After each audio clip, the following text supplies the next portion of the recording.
to put your hands on a tree. This is fascinating to me, right?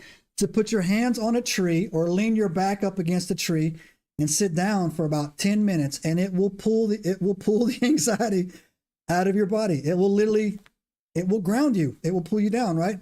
And I thought to myself, well, that's awesome. Number one right there, right? That's what I thought, right? I thought that was super cool. But yeah, so I have adopted a lot of this year. As a matter of fact, I got hip to the essential oils a while back. As a matter of fact, I have a diffuser running right now with some lavender in it. I do it for all the broadcasts, right? In case my guests like you stress me out, man. You know what I'm saying? I got to be able to stay cool, right? But I also really found the healing benefits of this thing called Turmeric, like this Turmeric tea, like Turmeric milk tea with pepper in it. I don't know. Are you familiar with that recipe and honey? Turmeric? Yeah, I'm still. Yeah, turmeric. That's all right. Angela, I grew up in the South, all right?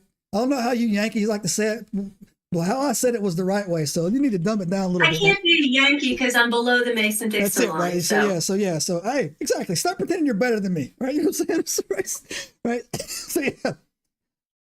Turmeric or turmeric. I put R. Turmeric. That's a southern way of speaking. We just add extra whatever works for you. I know what you're talking about. Yeah, but turmeric milk tea with honey and black pepper in it will knock a sore throat out of your body in about a day.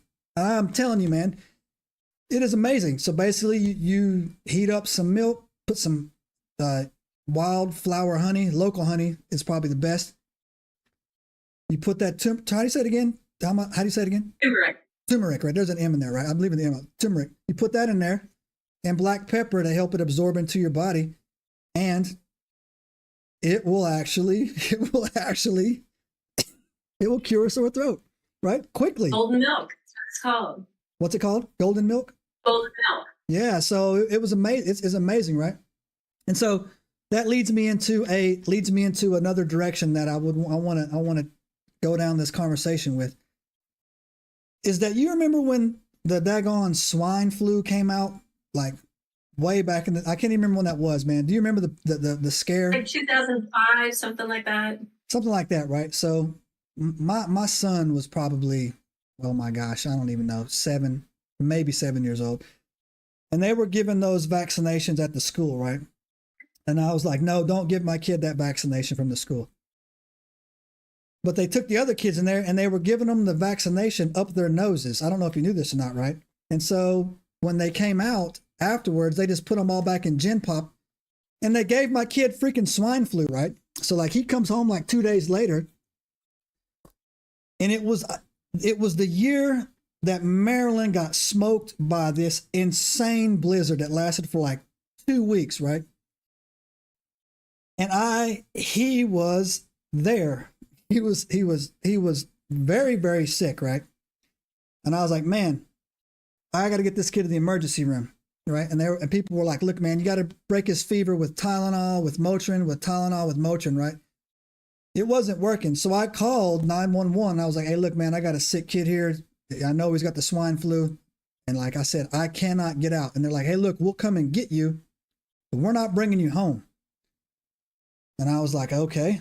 I said, well, now what I'm going to do, you're going to take my kid to the emergency room. You're going to give him whatever. And then I'm going to have to hump him back however far, like back to the house.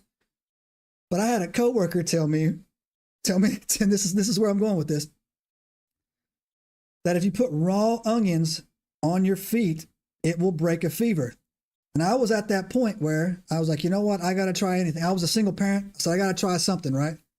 Went downstairs, had a big old white onion down there. I chopped it in half.